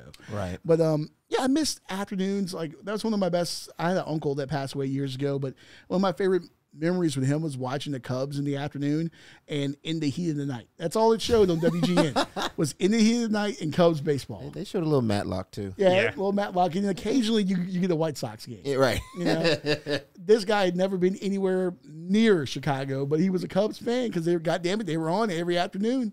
I one of my favorite bartenders at Home Team Grill, Mary Lou. She likes the Cubs because one of the few stations she's got, because she grew up in Gloucester, was WGN. Yeah. Only reason why. That's why there's so many Braves fans. Yeah, They were always on TBS. TBS, the Superstation, yeah. I mean, think about how many people are fans of those two teams across the country because of those two networks. Mm-hmm. It's amazing. Yeah. But yeah, so WGN morphed into News Nation. And Ryan, we have a mutual friend that's a camera guy for News Nation, our buddy Jesse.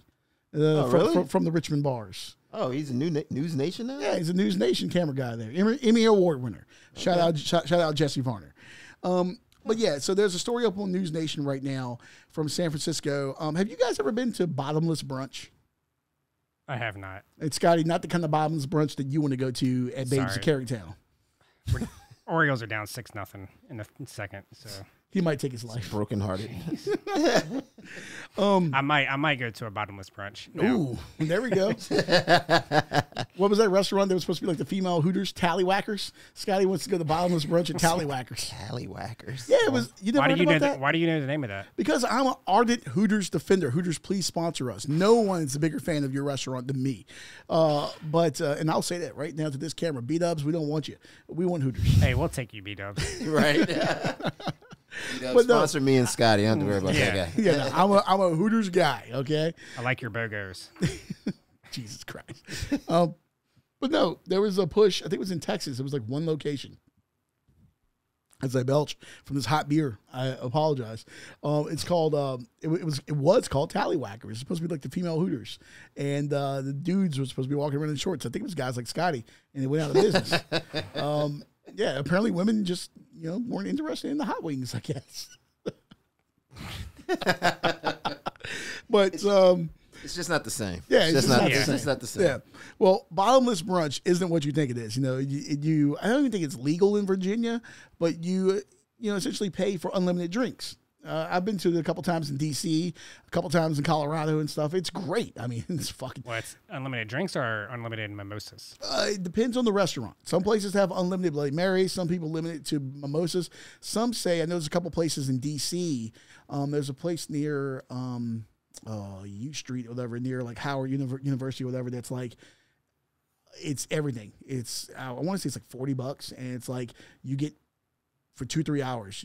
That's a drink package that you add on to the brunch, and you get whatever you want. That's in the bar. Because I mean, let's face it, most people don't drink like we do. Is it a limitation? No, so you want like mojitos, or you want whatever it is. You add it on there, yeah. Now, I think this restaurant, a couple of places in the Bay Area, I think they may have been more mimosa focused. That's what a lot of it is, especially with the chicks. And we've all seen the videos, especially girls in New York, come stumbling out of brunch places, throwing up in the street and stuff like that. Falling in bushes. Yeah, falling. Yeah. Which reminds me, this one time. Why are you whispering? This one time. I know, right? I was in college, and I was visiting my wife when she were in college, and we were out. My wife went to UVA, and we were out in the corner, which is like the main drag with all the bars and stuff in Charlottesville. So you have a white spot in the corner. Yeah, the corner. Okay. The corner of grounds where all the bars are and stuff. And we saw a girl that used to be a convenience store there called Lucky 7, or no, was it Cones? I forget what the name was then, but she comes stumbling out of there, and we watched her like squat and piss on a bush, and then she lost her balance and fell into said bush and into said piss. And I was hammered at 2 a.m. Walking with my wife to go get some cookie dough because we were going to make cookies. Yeah. Sounds like a bad idea at 2 o'clock in the morning. And this girl was just wallowing. And she had like you could tell she came from like a nice function. She had like a nice dress on and stuff. Probably it was $200 dress. And she's just like, doing the backstroke and piss on the sidewalk there. Hey, man. College, baby. Nature calls. Yeah. All right. So bottomless mimosas. A lot of these restaurants, and of course, that leads to a lot of people that can't handle it, like our buddy Chris, who is suspended, who once vomited in your car, Scotty. Yeah, he did. Yeah, a memory that he tried to suppress, but now you keep bringing it up and just. Well, I got a different car now, so. Yeah. Oh, it's a different car. Okay. Yeah. Give them time. Give them time. But yeah, so a lot of restaurants have started to add this fee on, and there's a place in Oakland that has a sign that says, "Dear all mimosa lovers, please drink responsibly and know your limits. A $50 cleaning fee will automatically include in your tap." It should be tab, but it's Oakland, so we know education isn't very high there. When you throw up in public areas, thank you so much for your understanding. What do you guys think about this? Should restaurants impose a vomit fee if you hurl there? I'm okay with it. To me, I mean, well, I think. But aren't you like over serving them? That's an interesting. If you're at the point they're throwing up, maybe they're a lightweight though. I mean, I don't want to be. How do you drink that many mimosas though? You get a carafe. Can you drink enough mimosas to get sick? I mean, if you have I don't want to be sexist, but especially a lot of smaller women and stuff like that don't necessarily know their limits. And let's face it, that's the mimosa crowd usually. So you get 120-pound chick that doesn't really know her limits, and she's just out with the girls. Hey, it's Sunday fun day. That probably leads to a recipe for disaster. Oh no, I'm okay with it. It can serve as more of like a deterrent. So if you think you're about to get sick, you can get the hell out. It's kind of like the Uber when you hurl it when you throw hurl up on a Uber. sidewalk somewhere. Yeah, well, that's what. So they say any public areas like in the restaurant. So if you're out of sight, they can't come and get you. I can only imagine because a lot of girls will dress up when they go out with their girlfriends to brunch and stuff. I want to see some chick sprint in 6-inch heels or something outside to go yak in the bush so she didn't have to pay the $50 fee to Shay Ryan's because she couldn't handle the mimosas. Yeah, I mean, I guess it's like you're saying, it's a deterrent, and I guess whoever has to clean it up, I mean, hope they get some of that $50. If that's your job to clean up somebody's puke. But I'm kind of mixed on it. I'm kind of like, well, don't serve them, but it is a bottomless brunch, so I mean, you can drink and eat as much as you want. So here's my thought on this, though. But how do you can tell if it's from the drinking? What if she said, you know what, that eggs Benedict didn't sit right with me? Paco in the back, the chef there, he fucked it up. Paco? God damn it, wrong button, son of a bitch. The chef on Seinfeld at the diner where they found the rubber band in the soup. And George goes, I know who's cooking today. Paco. That might be racist. Not a Seinfeld guy. Yeah. Sorry. But if Paco in the back, didn't cook the eggs Benedict right, and she hurled, maybe it wasn't the booze that caused it. How do you determine if it was the booze or if it was your bad food? I don't know. I don't know how you determine that. Are you sifting through it? Like, okay, we see chunks of bacon here, Maybe. and there's some hollandaise. You know what? It was the food. Well, I think everything would be coming up if you're throwing up. Like, regardless if you like the food or not, it's coming up. Yeah. You ever been to a restaurant where like somebody hurled? Yes. Well, not just like a bar. I know you spend a lot of time in the bars. Right. But like a restaurant. Oh, no, not like at a restaurant, like at a whatever, Outback or just a sit-down restaurant. No, but at bars, yeah. God. Have you ever yacked in a bar? Yes. I have in a bathroom. In the bathroom, yes. Yeah. Yes. I made it to the bathroom. I It wasn't in the once. bar, but Yeah. I remember at Buddy's downtown, they used to be off of Harrison Street. Yeah. It would be somebody that threw up at least once every other week, like in the middle of the bar, like in the walking way. Like some girls just blah, or some guys just blah. Or near the doorway when they're trying to get out the place and they couldn't make it. And I've never seen that. I'm not going to name the bar, but it's a bar that we have frequented. And I met our buddy Shane there once. And I came back from a beer festival. And I don't know how I got in the Uber. I don't know how I got there. I don't remember really seeing Shane. The waitress kind of had to point me in that direction. And I remember telling him, I got to go. And I went to the restroom, and this place has a very small restroom. And I mean, it was like Old Faithful, and I came out of there, and I think I had 7 more beers, and then I went home. And I think I slept for like 16 hours straight or something like that. But I did not make a mess. I am a polite puker. You wouldn't know if you did. We might have an episode title, Polite Puker. That's gonna get the views. But you remembered that you puked, and you remember that your puke was nice and neat, and Oh, yeah, because I'm very conscious about making a mess. but you don't remember how you got there. Have you seen the Wolf I of don't Wall remember Street? getting into the, the Wolf of Wall Street. You know the scene where he takes the whatever those pills are and he goes and makes a phone call. Oh, and then he drives his Lambo back and he's like, "I made it back safe and sound." And then you see what really happened. the Quaaludes, yeah. Yeah, I think that might be what you got going on here. No, I am very conscious. That bathroom looked about like that. that bathroom looked like Leo's Lamborghini after that. I thought you were going to say Stalingrad or something like that. Well, that too. Yeah. Yeah. No, Either one. I do remember. You know how sometimes you get like so hammered that like things just start kind of like spinning. When I get like that, I know roughly of what's going on. I just don't have the motor skills to control. And I remember like telling myself, this has to go in this toilet. It has to go in there. And there was a burger place in D.C. that I loved, and I don't think it's going to reopen. It closed because of COVID, and it says temporarily closed, and that's been 3 years. And my wife and I went there after a beer festival, and it's a pretty nice place. And I went in there after this beer festival, and the same thing. I mean, it was coming up, and there was like some guy in the next stall with like his like 3-year-old, and the kid's like, "Is he sick, Daddy?" Is that the worst sound to hear Yeah. when you go into the bathroom Yeah.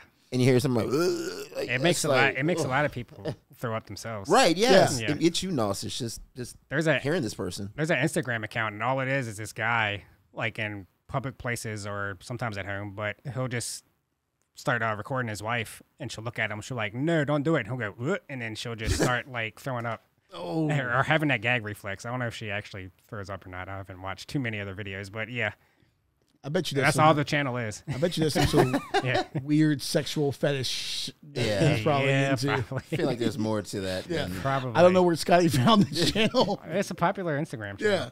Oh, I bet it's popular, all right. It's on this NSFW Reddit pages, you know. I'll send it to you guys. Okay. Yeah. Send it to Chris's email.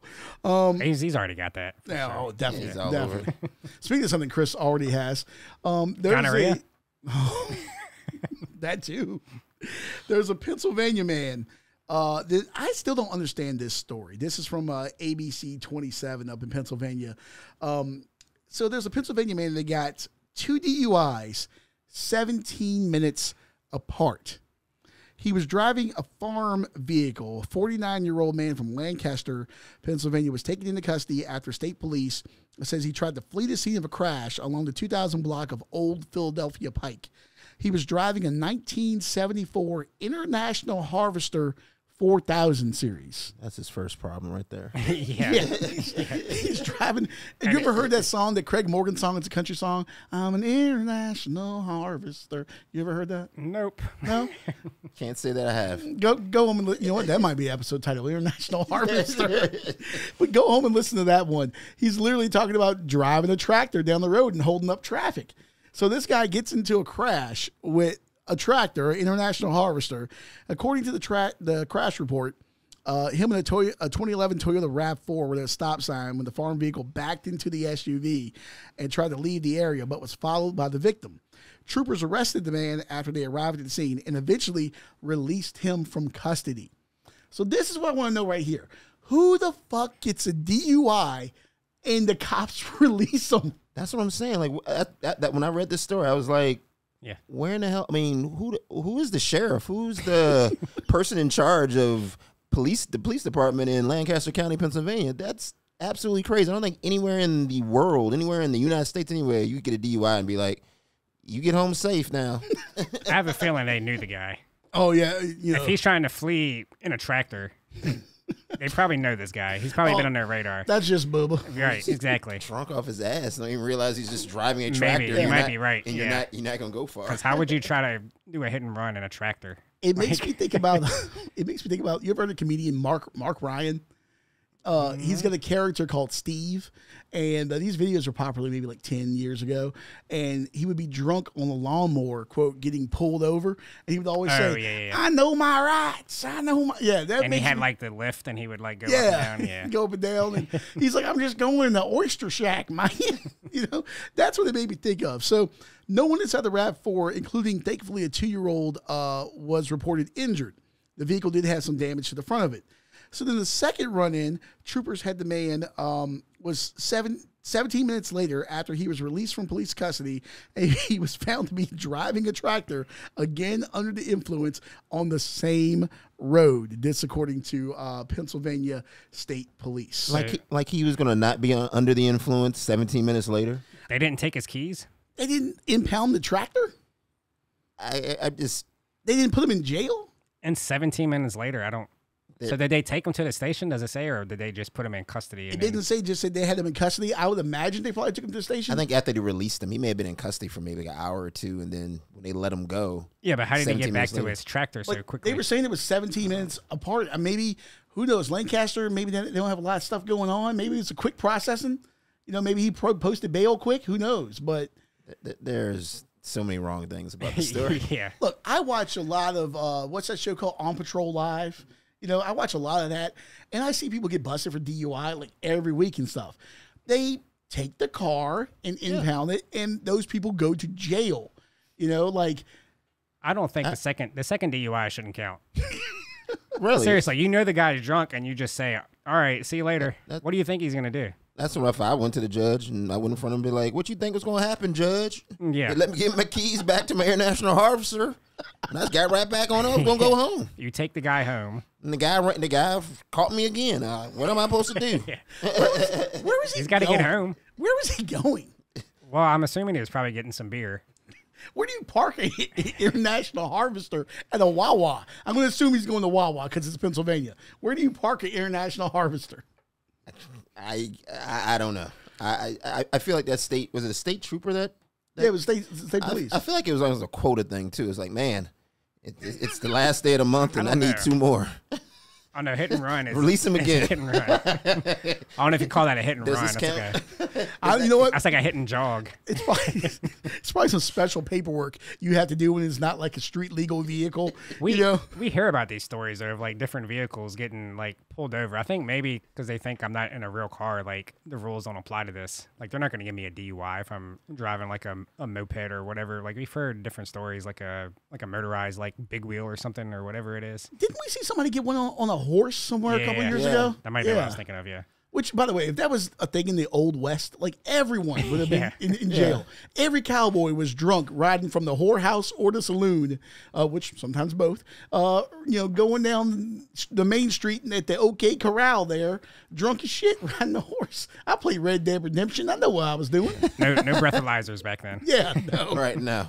Or if there was one, you didn't want to take it. Right, exactly. A scene from, what was that movie? The Hateful Eight comes to mind. Yeah. Yeah. Or what's the show on HBO that was really good? Deadwood? Deadwood, yeah. Yeah, I never saw that. That's a top 5 Is it? series for me. Might have to check it out. Like, it's good. I mean, a lot of cursing. A lot of cursing. That's fine. I think not that if you you listen mind, to but this podcast, I think you'll be okay with the cursing. Yeah, cocksucker was a very used term. Like everybody was a cocksucker. Also, Chris. I was gonna say Leon. But Whoa, no, sir. So, who amongst us here can we get to test this out? Scotty, do you ever ride a lawnmower? no, I barely have a yard. God damn it! Lives in Chester. I mean, you can't just find one on the side of the road. Probably. Yeah. I probably can. I'm sure there's one in like a broke down Camaro somewhere. Scotty, can you get a broke down Camaro? I'm sure there's one within 5 blocks of you. And can you drive this to a Stuckey's and see, can you get 2 DUIs in a half an hour? What is a Stuckey's? You never heard of a Stuckey's? No. You ever heard of a Stuckey's? Yeah. Educate the young man. Stuckey's is like Is it around here? I don't think there's I one don't think around there's here. Stuckey's Okay. around here. Probably go. Well, if there would be, it would be where you're from. It would next to the Ghetto Whataburger. It's like a restaurant, right? It's like Yeah. Okay. Have you heard of a restaurant called Po Folks? I'm sorry, what? No, It was a restaurant in Richmond called Po Folks. I don't think so. It was just kind of like country cooking. They got Fatback. Probably had fat back there, but it used to be one in Richmond off of Broad Street. But anyway, it's a restaurant. It's kind of like I can't think of a good comparison. What do you think? Like, Is Po? I've never been to a Po Folks. It's a Po Folks like it's like Shoney's little brother. yes, it's kind of like a Shoney's. That's how Po Folks was. Stuckey's Okay. was a little more. I don't know. They had like it's more country. Country leaning cooking, right, country okay. cooking, country. I don't know. It's like kind of a country restaurant, you know, Okay. kind of like Bob Evans. Ever been to a Bob Evans? Yeah, Kind of like a Bob Evans. I used to like me some Bob Evans. Okay. They took the one I used to go to. They demolished that one. Well, there's one not too far from where I worked that turned into a Mexican restaurant. Yeah. Food's probably still shitty. So I've never been to a Bob Evans. I'll take my life before I go to one, but I'll take your word on that. All right. So another thing here, which is also gross. I don't know if you guys saw this. A woman was flying back from, I believe it was Kenya to Minneapolis, and she got stopped through Customs and Border Patrol. Now, Scotty, I know you've never been on a flight, but when you travel internationally, you have to go through Customs, and they'll ask you to declare like what you have. Like when I came back from Mexico, I had a lot of tequila. There's only a certain amount that you can bring back, but I made sure I was under that. I did have a couple more bottles in my bag that they didn't say anything about, but I think the statute of limitations is gone on that now, so I think I'm okay. Yeah, hopefully. Otherwise, I'll wind up in the Mexican I jail. don't think they're going to chase you down for that right now. Yeah, well, I got the pesos to pay off the federales, so I'll be okay. Okay. Yeah, I'll help build the wall. I'll be all right. Jesus. God damn it! 3 out of 3. Oh, you know what? I'm gonna go ahead and I'll give you a yellow give card. myself a card Yeah, there. I keep forgetting to switch the flip over, flip the switch over, or whatever. That might be racist. There we go. There it is. All right, so a woman coming from Kenya was stopped with a box of giraffe shit. And allegedly she told the Border Patrol agents that she had obtained the droppings in Kenya and planned to make a necklace. The passenger also stated in the past she has used moose feces at her home in Iowa. Agricultural specialists seized the box, and the excrement was destroyed via steam sterilization, per United States Department of Agriculture Destruction Protocol. I love that we have a protocol for disposing of shit. Right. Why seize it? You can't let foreign shit into the country. Why? I'd be like, you know what? You crazy lady. Let's go ahead on with Yeah. your shit. And So, What is she going to do with live it? your life. so quote, there is a real danger with bringing fecal matter into the U.S., said LaFonda D. Sutton Burke, CPD, Customs and Border Patrol Director, Field Operations for the Chicago office. If this person had entered the U.S. and had not declared these items, there is a high possibility a person could have contracted a disease from this jewelry and developed serious health issues. All ruminant animal feces requires a veterinary services permit for entry into the U.S. Kenya is affected with African swine fever, That might be racist. classical swine fever, Newcastle disease. What the fuck is a beer? Newcastle disease? I don't know. Foot and mouth disease, and swine vascular disease. First of all, is there a market for shit necklaces? Obviously, there is. I guess in Kenya, maybe. Well, she's bringing it back here. She's bringing it back to Minnesota. Or she's coming through Minnesota. She's coming through Minnesota because, you know, back to there's Iowa. Yeah. probably one airport in Iowa and probably just is full of corn. But She's probably done this before. yeah, she said that she's brought moose feces back. I don't know. Let her have her giraffe shit. Who cares? Would you buy a giraffe shit necklace? Christmas is coming up. You should give your mom a giraffe shit necklace. Okay, I might. Would she appreciate that? I wouldn't tell her what it was made of. But you know what? Chris isn't here right now. Let's give him a Christmas gift. No, this is what we should do. Actually, better than give Chris a Christmas gift. The last place No. the last place guy in the fantasy football league, namely this guy, we ought to buy a shit necklace, and then you have to wear it for like a week. We can do that next year. Do We're already a quarter way through the season now. we get to pick the shit? Absolutely. Maybe. As long as it's not human. It's already been destroyed. But I can say maybe we can get this giraffe poop, but Yeah. So, you know what? I was watching a ACC 3-day weekend special thing about Duke the other day, and apparently in the I think it's called the Duke Woods or whatever it is, right off of Duke's campus, they have lemurs. So maybe we can go there and get some lemur shit. sure. There we go, Scotty. You have to collect your own lemur shit, though. Yeah. You know, that the last place guy not only has to wear the necklace, but he has to procure the lemur shit himself. Yes. Yeah. No. We'll get you a beekeeper suit. No. This is Next year we could do something like that. That's got to be planned out ahead of time. You can't wait. You can't wait till I'm 0-5. This is how Ebola 2 Electric Boogaloo starts. Yes. Like literally, it's like that. You ever see that? Read that book, The Hot Zone, in school, or see that little mini series that they did on it? I think I remember the miniseries. I don't think I've read Yeah. or saw it or anything. This is how viruses start. We're gonna have like Men in Black just show up here next week and like just take us all into custody. This is how viruses start. Exactly. So yeah, you can go find Scotty if you want some elephant or giraffe poop or lemur poop. Or, yeah. He's our poop specialist, our poops correspondent. I thought that was Ryan.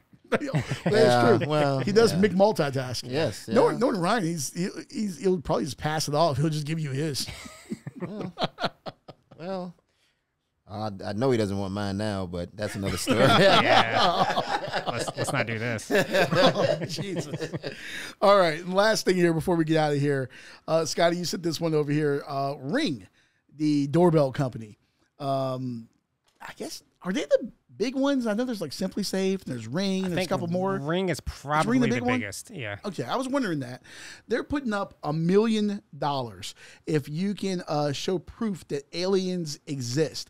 Now, Scotty, I thumbed through this, and this story's been updated a couple times before.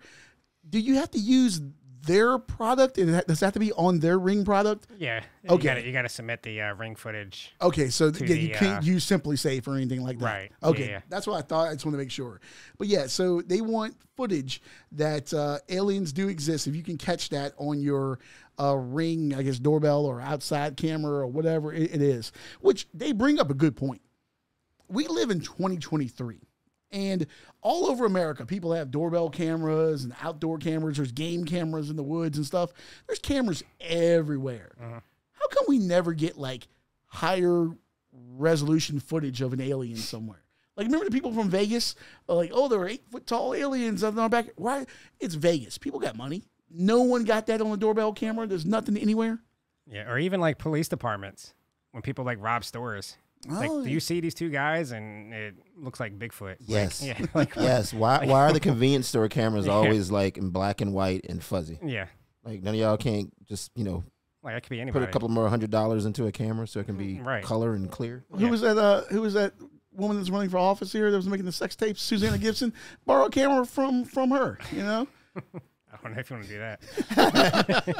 You know what's on those cameras. Might be some interesting footage on there. But I mean, The African swine fever. That might be racist. But seriously though, you bring up a good point. Why are the cameras always so bad? It's like some guy robbed a bank, and it's like it looks like the footage was from like 1973. Yes. Surveillance footage has not improved. Nope. Not at all. That's what I'm saying. I feel like somebody's gonna get Ring and they're gonna like have this elaborate hoax, and they're gonna like it's gonna look so real. Everybody's gonna be like, "Oh, this It is does real." also say on here to like dress up like aliens, and you can win a $500 gift card from Amazon. Okay. So it's just What if there's just like a really ugly person? Like what if like Chris walked past one of those? That's and we funny submitted the because footage. I'm actually thinking about turning my neighbor in for this. He's annoying. He just sits outside all day and just talks on his phone. And he is kind of weird. I think he actually might be an alien. Well, was he one of those ones that intermingled, kind of like in Men in Black, like they got into the population? He kind of looks like, he kind of looks like he would be one. He just sits outside all day, like talks really loud on his phone, almost like, hey, look at me. This is what humans do. You ever listen to his phone conversations? Is he having phone sex? I hope not. God, outside, Hey, on the porch. You don't know what his kink are. We are not here to kink shame on this show. I guess we're not. Yeah. All right. We'll poop shame. We'll poop somebody's. Well, shame everything else. Right. But not kink shame. Just not Yeah. kink. No kinks unless your kink is poop, which we come back to Chris. That's a thing. Yeah. That is a thing. Yeah, I mean that's why he's not here now. There was a whole defamation trial about that.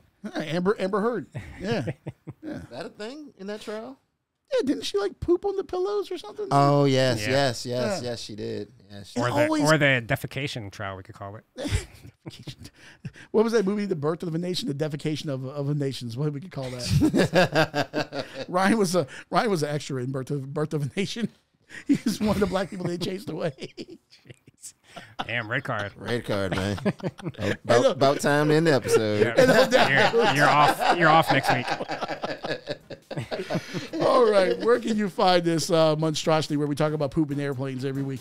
Let's Not Do This podcast on Facebook, Instagram, TikTok, Threads, and _ Let's Not Do This on X/Twitter. And we're pretty much everywhere now that you get your podcast, and also subscribe to our YouTube.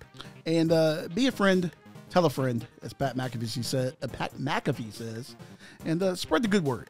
We want to quit our jobs and do this for a living and entertain you people with more stories of scat and airplanes. Go O's. They're kind of like that poop from Kenya right now.